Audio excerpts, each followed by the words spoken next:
Hey everybody, how's it going? Today is April 6th.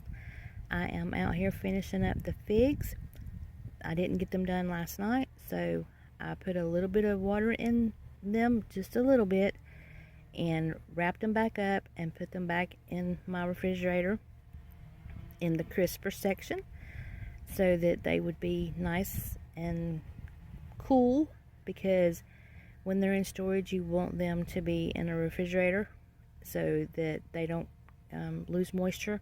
They're going to lose some moisture, but in a refrigerator, loosely wrapped in paper and then put inside a plastic bag, they're not going to lose as much moisture.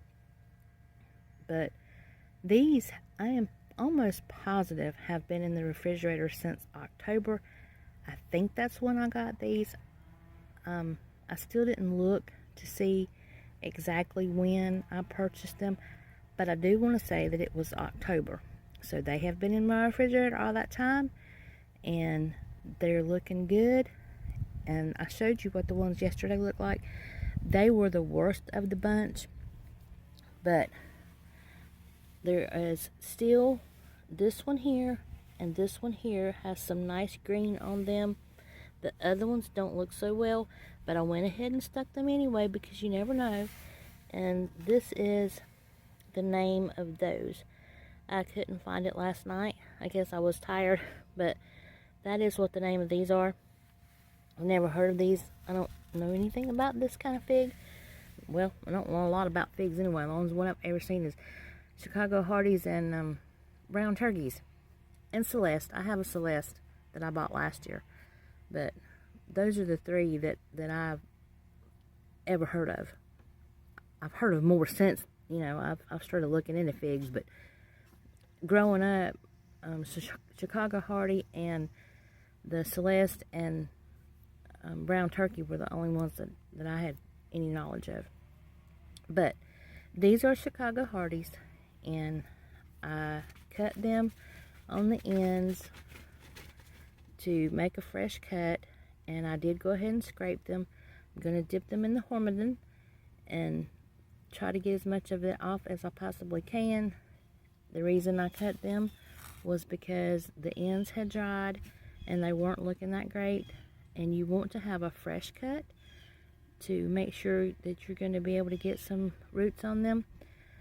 But you don't have to scrape them to get the like that on the end, the green where the bark is. You don't have to do that with a fig, because figs are pretty hardy and they will root fairly easily if you get them fresh and stick them as soon as you get them cut, and then keep them wet, not drenching wet, but just enough moisture that they're not going to dry out.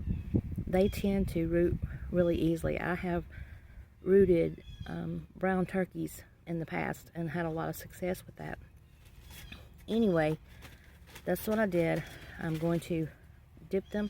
I sprayed them with the hydrogen peroxide and water solution again. I let that dry this time, and then I sprayed them with the fungicide. So it's still got some fungicide on them, and then because the lady that I got them from puts these crystals on them, it's going to be hard to dip them with that crystals because they're wet.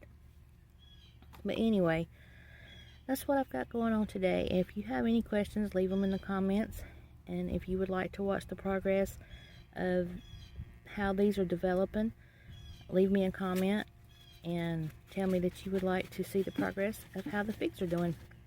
And once again, as I said last night in the video that I was doing, I make the line, and then when I water, I go ahead and make the lines all the way across, stick them, and then when I water, it fills back in. That's all you have to do when you're using sand. And I wanted to use sand perlite because, like I said in the video yesterday, I did not like how the water pooled up on top of just the play sand. I would rather have a coarse builder's sand, but I wasn't able to get that. So all I had at the time that I got the sand was the play sand.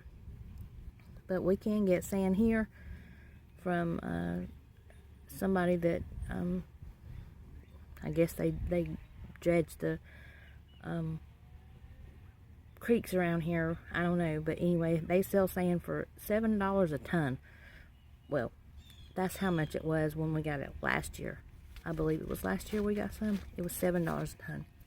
So I'm going to have to go over there and get some more sand, because I've got a lot more cuttings that I want to do.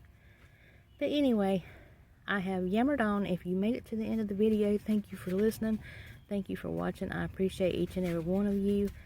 And as I said, if you want to see what the progress is of the figs, then leave me a comment and tell me that you would like to see how the figs are doing. Thanks for watching. I appreciate you, and y'all have a blessed day.